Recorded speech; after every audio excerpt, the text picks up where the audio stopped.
You see the little shit going. That's a video.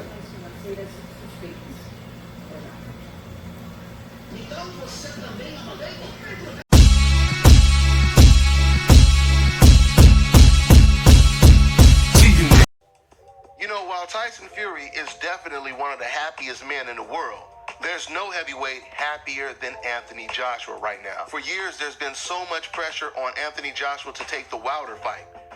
And all of a sudden, as soon as Tyson Fury beats Deontay Wilder, we're no longer going to have to wait 2 or 3 years.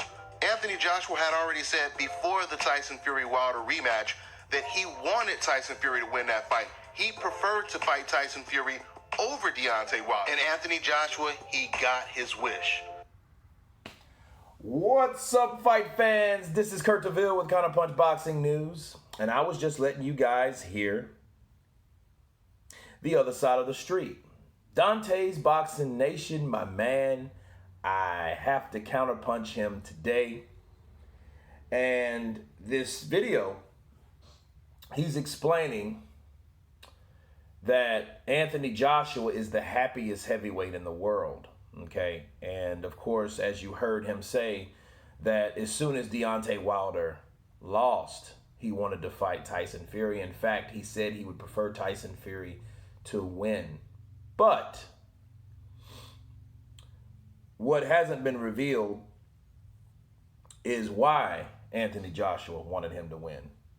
And the reason was simple. See, the explanation has to be explained.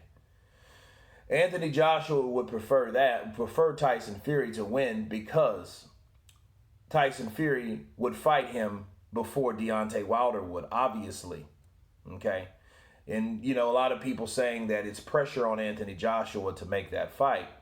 And I don't really see it that way. You know, the pressure would come from the desire to fight Wilder, but Wilder himself has turned down more contract offers than anybody that I ever seen. Okay?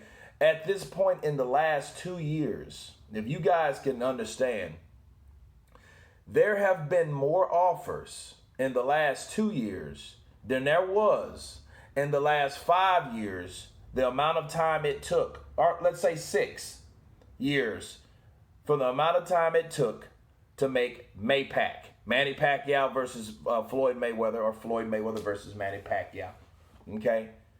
And there were more offers sent from one side to the other, and the other did not even comply, like they didn't exist, like, oh, we're not talking to you right now.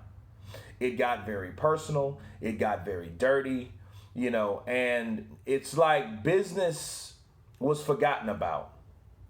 You know what I mean? It's like negotiations like severed because of personal thoughts of either side. You know what I mean? It's crazy. It went from Eddie Hearn being a slave master, milking Annabelle, which is Anthony Joshua, to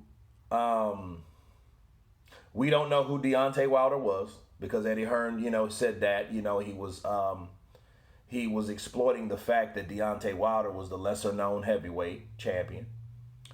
And it became personal on the side of Deontay Wilder, and you can tell because they didn't respond to the offers at hand. Okay? And it's like we have now a twisting of the narrative. Okay? Let me listen to some more of this. This is exactly what he wanted. I think he believes that styles make fights, and he matches up with Tyson Fury better than he did with Deontay Wilder. I truly believe AJ, he looked at Deontay Wilder as this fighter that didn't have too much skill. But his right hand is so dangerous that no matter how skilled he is, all he has to do is land that right hand one time, and it can change the whole direction of the fight. Now, that was Donte's personal thoughts. And as I explained to you, that wasn't the reason why. The reason why was, in 2 years, there were so many failed attempts to make this fight. And Deontay Wilder seemed to not want it. In fact, it was the other way around, okay? See, I don't know how long you guys' attention span is, okay? But when Anthony Joshua took his first loss, that was just in June. That ain't been a year ago, people. Okay? What was the first thing Deontay Wilder was doing?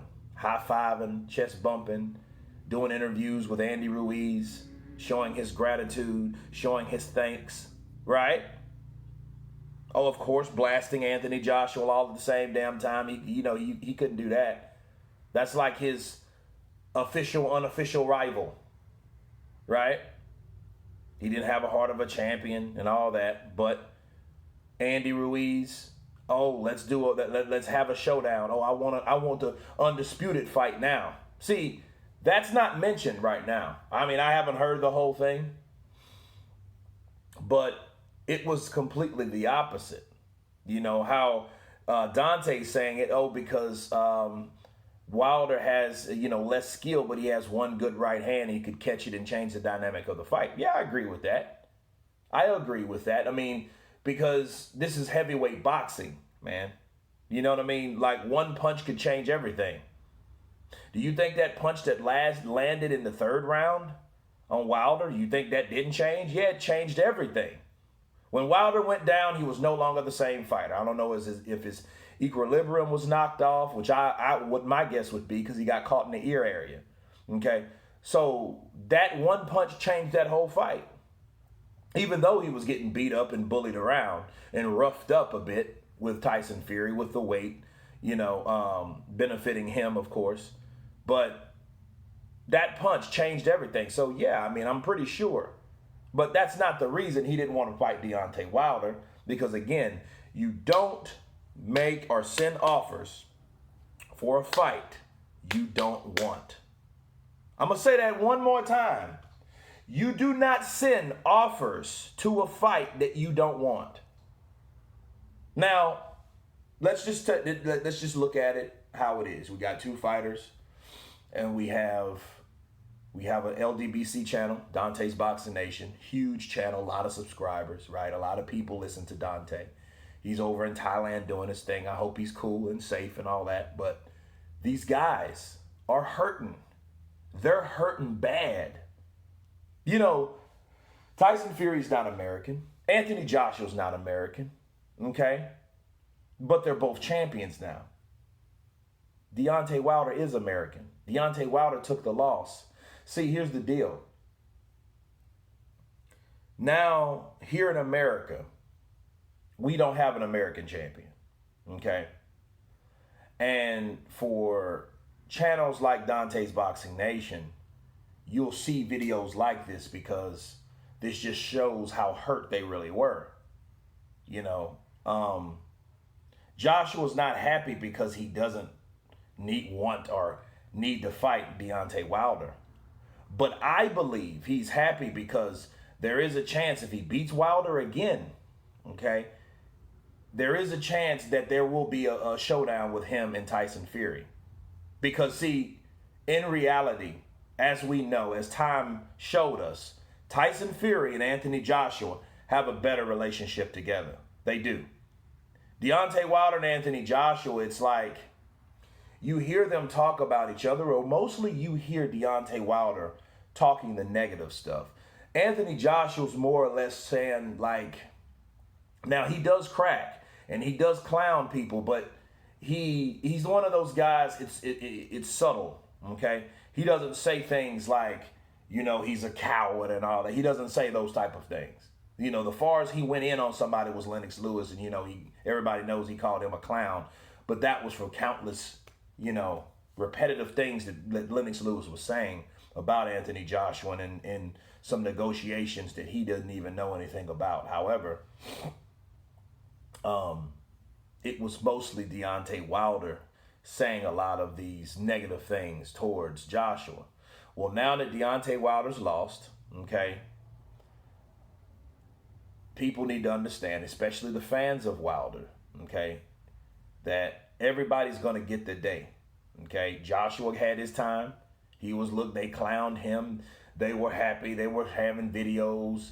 They were making videos back and forth that, Joshua lost. He quit. Remember, that was a big thing, that Anthony Joshua quit in 7 rounds. And you know what I mean? It's like They were happy. They were on a high. Okay? But it's yin and yang, people. What goes around comes around. Okay? Negatives and positives. Every dog has its day. You know the wordings. Okay? The terms. Everyone has to deal with losses. Now they're dealing with it. And this is how they're dealing with it. They're trying to counterattack Joshua for being so happy. When have you seen Joshua pissed off? Think about it. Oh, he's over happy now? No. But I know Deontay was. You know what I mean? And then see the difference between this, the counterpunching, and solve this whole thing. Look, Deontay Wilder wasn't interested in a unification fight before Anthony Joshua lost. Anthony Joshua was. Okay? He was looking for the undisputed fight before these guys fought. Okay? He wanted undisputed for the longest. He's damn near there. He's one belt away. He just lost it for a little bit by Andy Ruiz, right? But Deontay Wilder showed us, told us that he wasn't concerned with a unification until Andy Ruiz beat Anthony Joshua. These are facts. Now, I know what the narrative is. Oh, well, he didn't want to fight Deontay because Deontay could knock him out. And that's true. But I know what it is. You know, this video is, oh, Anthony Joshua's happy because he doesn't have to fight Deontay Wilder. Like he didn't make attempts to fight Wilder all those times. That's my counterpunch. That's my point of view right there. Because Deontay Wilder turned down those opportunities because he personally didn't like the promotions, the corner, the team of Joshua. He didn't like any of it. Okay? And he went the race card route, which is convenient for, you know, a channel like Dante's Boxing Nation, you know, because they do the same thing over there, you know, because it's based on race first, boxing ability second, and everything else is behind that. Okay, so no, Anthony Joshua is a happy heavyweight when he lost, when he got the titles back, you know, and he's still a happy person to this day. So that has nothing to do with really Deontay Wilder really losing. In fact, you know, it might mean that maybe, just maybe, I get to fight for something that I'm trying to get, because we won't have as many failed attempts on this way around. And then there will be another example on why we knew Deontay Wilder was ducking that fight. That's my counterpunch. You guys tell me what you think about this video. Tell me what you think about Dante's Boxing Nation's video about Anthony Joshua. Of course, please subscribe. And you guys been counterpunched. Peace.